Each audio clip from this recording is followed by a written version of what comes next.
여러분 주말 잘 보냈나요? 자, 이번 한 주간도 우리가 하나님 안에서 승리할 수 있기를 예수님의 이름으로 간절히 소망하겠습니다.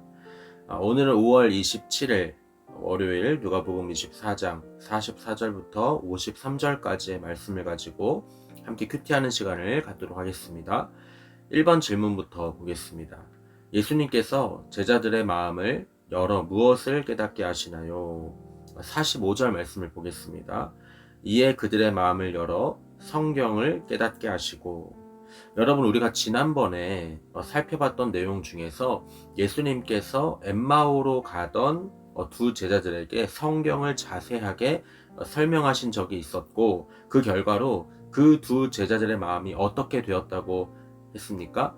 마음이 뜨거워졌다고 했었죠. 자, 그런데 여기서도 예수님께서 제자들의 마음을 열어서 성경을 깨닫게 하십니다. 마음이 열려서 성경을 깨닫게 되면요, 이들도 마음이 뜨거워지는 경험을 할 수도 있게 되는 겁니다. 여러분, 우리가 하나님의 말씀을 온전히 깨닫는 데 있어서는 성경적인 이해가 꼭 있어야 됩니다. 그리고 그 성경적인 이해를 위해서 우리는 그 하나님의 말씀을 읽을 때에 열린 마음이 되어 있어야 하는 거예요. 열린 마음이 아닌 상태에서 하나님의 말씀을 읽으려고 하면 읽히지가 않습니다. 그리고 열린 마음으로 성경을 보지 않으면 믿어지지가 않습니다. 우리가 우리 마음의 문을 활짝 열어서 하나님의 말씀을 받아들일 수 있는 우리 낙원의 청소년부가 되었으면 좋겠습니다. 자, 2번 질문입니다.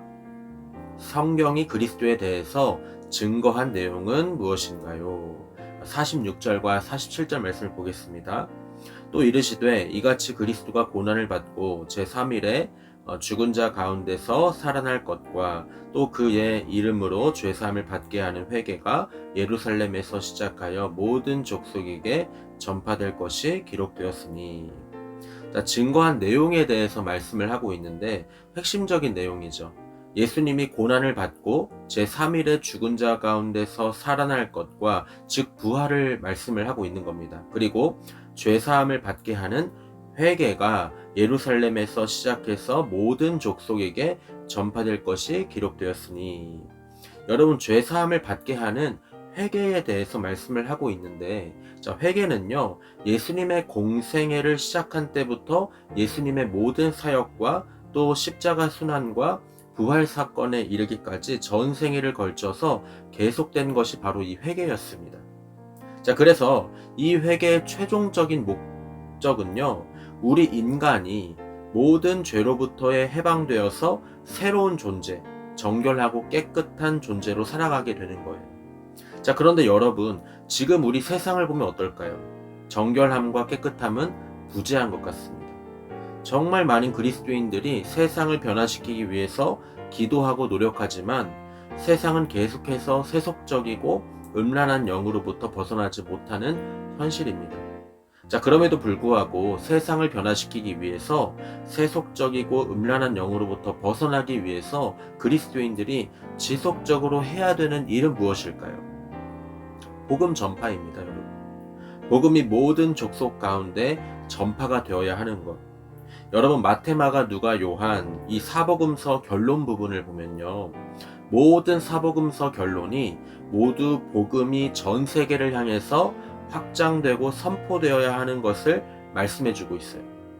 자, 그렇다면 이렇게 복음이 확장되어야 함을 말씀하신 이유가 무엇일까요? 예수 그리스도를 진정으로 믿고 따르는 자라면 복음을 전하는 것은 필수적으로 감당해야 하는 사명이기 때문이에요. 여러분, 내 가족, 내 친구 구원 받아야 되잖아요. 그렇죠. 나만 예수 믿고 천국 가면 됩니까? 나만 예수 믿고 끝입니까? 영원한 하나님의 나라, 내 가족도 내 친구도 가야 되지 않겠습니까? 자, 우리는 성경에 나타난 그리스도에 대해서 그 증거한 내용을 우리가 필수적으로 따를 필요가 있습니다. 자, 그러한 우리가 되기를 소망하겠습니다. 자, 3번 질문입니다. 예수님께서는 왜 제자들에게 예루살렘에 머물라고 하실까요? 여러분, 왜 제자들에게 예루살렘에 머물라고 하셨을까요?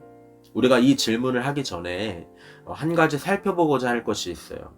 예수님께서 말씀하신 내 아버지께서 약속하신 것, 자, 이것이 무엇일까요? 두 글자입니다. 성령입니다. 성령. 자, 우리가 성령 충만함을 받으라 라는 말을 좀 익히들 들었죠. 성령의 충만함을 받으라. 지금 이 제자들에게 예수님 말씀하신 겁니다. 예루살렘에 머물러라. 그 이유가 무엇입니까? 49절 중반 정도부터 보면요. 위로부터 능력으로 입혀질 때까지라고 말씀을 하고 있어요. 자, 위로부터 오는 그 성령으로 입혀질 때까지 예루살렘에 머물라고 하는 거예요. 자, 그렇게 성령의 충만함을 받은 자들에게 나중에 어떠한 일들이 일어납니까? 사도행전 2장 1절부터 13절까지의 말씀을 살펴보면요. 성령의 충만함을 받고 더 폭발적인 힘으로 기독교가 급속도로 성장하게 되는 성령 하나님의 놀라운 역사하심을 이들이 나중에 경험하게 되는 거예요. 여러분, 우리도 이러한 성령의 충만을 받기 위해 머물러야 됩니다. 자, 그러면 우리는 어디에 머물러야 될까요? 우리도 예루살렘까지 비행기를 타고 거기 가서 머물러야 됩니까? 아니겠죠. 내가 머물러야 할 곳은요, 하나님의 품이어야 돼요. 너무 광범위한 것처럼 느껴집니까? 하나님의 품이 어디가 있는데? 라고 생각할 수 있겠죠. 그곳이 어디 있는데? 여러분이 세상에 속하지 않도록, 유혹에 빠지지 않도록 노력하고 온전히 하나님만 바라보려고 하는 것이 바로 하나님의 품에 머무르는 것입니다. 교회 잘 나오는 것, 더 나아가서 하나님께 기쁨으로 또 예배를 드리는 것, 그리고 하나님께 기쁨으로 예배 드리고 은혜를 받았다면 그 은혜를 받은 대로 내가 살아가도록 신앙생활을 하는 것, 이것이 바로 하나님의 품에 머무는 것입니다. 자, 그렇게 우리가 살아간다면 하나님께서 우리에게 성령을 주시고 그 성령에 힘입어서 매일매일의 삶을 그리스도와 함께 힘차게 살아날 수 있게 된다는 거예요. 우리 낙원의 청소년부 친구들이 오늘의 하루가 그리고 평생의 날들이 하나님의 품에 머무는 삶을 통해서 하나님께 기쁨이 되기를 예수님의 이름으로 간절히 소망하겠습니다. 그러면 우리가 한 주간도 우리가 개인적으로 큐티에 힘쓰고 이번 주 토요일에 새로운 큐티 영상으로 만나도록 하겠습니다.